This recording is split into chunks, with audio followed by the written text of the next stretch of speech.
नमस्कार मित्रांनो, stupid for study या यूट्यूब चॅनलवरती तुमचं स्वागत आहे. तर मित्रांनो, MST CET BE BTechच्या विद्यार्थ्यांसाठी एक महत्त्वाची अपडेट या व्हिडिओत मी तुम्हाला देणार आहे. त्याआधी जर तुम्ही या चॅनलवरती नवीन असाल किंवा अद्याप जर तुम्ही चॅनलला सबस्क्राईब केलं नसेल तर लगेच चॅनलला सबस्क्राईब करा आणि बेल आयकॉन प्रेस करा. तर मित्रांनो, या ठिकाणी महाराष्ट्र शासनाद्वारे MST CET परीक्षा घेण्यात आली होती PCMसाठी. त्यानुसार इंजिनिअरिंगचे ॲडमिशन या ठिकाणी विद्यार्थ्यांचे होणार आहे. तर त्यासाठी ॲडमिशन प्रोसेस या ठिकाणी सुरू झालेली आहे. तर 28 तारखेपासून या ठिकाणी 28 जूनपासून ही प्रोसेस सुरू झालेली आहे. तर तुम्ही या ठिकाणी पाहू शकता की online registration of application and uploading of required documents by the candidate for admission on website. तर ऑनलाईन रजिस्ट्रेशन या ठिकाणी तुम्हाला जे ॲप्लिकेशन फॉर्म त्या ठिकाणी भरावं लागणार आहे आणि त्यासाठी जे डॉक्युमेंट्स तुम्हाला त्या ठिकाणी अपलोड करावं लागणार आहेत वेबसाईटवरती. तर त्यासाठी या ठिकाणी 8 जुलै ही लास्ट डेट असणार आहे. तर 8 जुलै म्हणजे उद्या तुम्ही 5 वाजेपर्यंत या ठिकाणी ऑनलाईन रजिस्ट्रेशन या ठिकाणी करू शकणार आहात. तसेच या ठिकाणी document verification and confirmation of application form for admission by online mode. तर ऑनलाईन मोडमध्ये या ठिकाणी तुम्हाला डॉक्युमेंट व्हेरिफिकेशन करायचं असेल, तुम्ही या ठिकाणी कोणत्याही कम्प्युटरवरून हा फॉर्म भरू शकता. त्यानंतर प्रोसेस फॉर ई स्क्रुटिनी मोड. तर ज्या कॅन्डिडेटने हा मोड सिलेक्ट केलेला आहे तर त्यांना या ठिकाणी तुमचे जे डॉक्युमेंट आहेत तर ते ऑनलाईन मोडमध्ये या ठिकाणी कम्प्युटरवरती साईटवरती जाऊन सबमिट करायचे आहेत.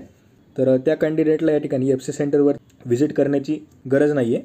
तर तुमचे जे डॉक्युमेंट तुम्ही सबमिट केले असतील ऑनलाईन मोडमध्ये तर ते FC सेंटरद्वारे या ठिकाणी ई स्क्रुटिनी मोडद्वारे कन्फर्म केले जातील आणि त्या ठिकाणीच व्हेरीफाय केले जातील. तर यासाठी 9 तारीख ही तुम्हाला शेवटची तारीख असणार आहे. तर 9 जुलैपर्यंत तुम्ही दुपारी 5 वाजेपर्यंत या ठिकाणी E scrutiny online application submit केल्यानंतर करू शकणार आहात.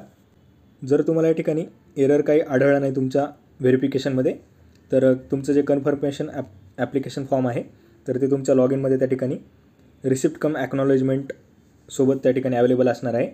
जर एरर काही या ठिकाणी फाउंड झाला तर तुमच्या ज्या एररच्या डिटेल्स आहेत तर या तुमच्या लॉग इनमधून तुम्हाला या ठिकाणी रिवर्ट बॅक करावं लागणार आहे.